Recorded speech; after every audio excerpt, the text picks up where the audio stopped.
So what excited you about getting to kind of play in this Blumhouse world that is Black Christmas? I was really excited to be a part of this film because of Sophia Takal, the director. So I'd loved her films for a long time. Literally, I saw one of her first movies about a decade ago, and we'd written to each other over the years. And then she came to me with this project, and she said she wanted to do a reimagining of the original Black Christmas from the 70s, but it would have essentially a whole new storyline and characters. And a real social message behind it, and I thought that was really exciting, and I didn't think twice. I was really happy to be a part of it.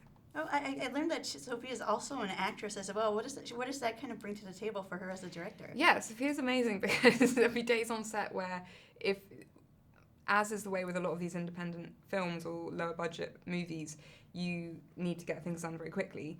And instead of going the route of sort of like a long, drawn out, gentle conversation of sensitivity, Sophia would just like get down on the ground, be like, this is what I need, and act out a certain emotion or part of the scene to the rest of us. So she just gets involved, and I think that attitude is amazing to have on a film like this because it's very kind of grassroots filmmaking and guerrilla tactics when you haven't got a lot to work with, you know.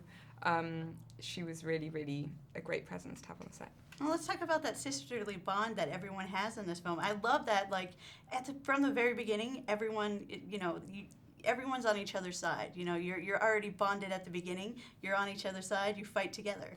Yeah, I think it definitely examines female friendship in that way and how the group, the solidarity of the group, and there's obviously the idea of the ant and the ant farm that kind of gets brought up. I guess that's called an Easter egg, apparently, where it's sort of a little hint throughout the entire film.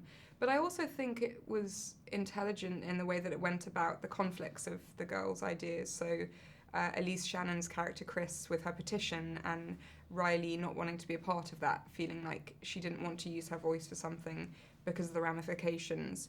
And so I also enjoyed that it wasn't simple, and the story of the friendship had its own disagreements and conflict.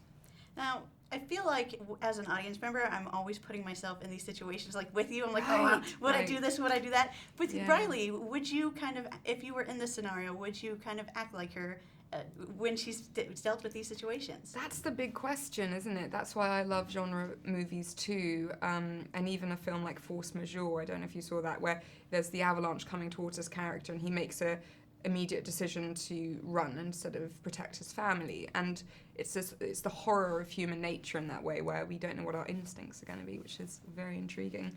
And with this film in particular, because of the traumatic past that Riley's had, I think it's totally understandable why she feels the way she does. And I think regardless of whether anything sinister has taken place in your life, it's understandable as a woman that you would feel like your voice isn't worthy, or there isn't a place for it, or we've been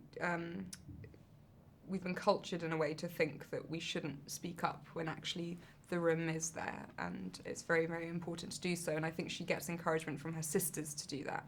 So I can see how Riley, through her friendship and sort of through her connection with these women, she's able to have the strength to fight, essentially. Oh, I gotta say, you guys did a great job.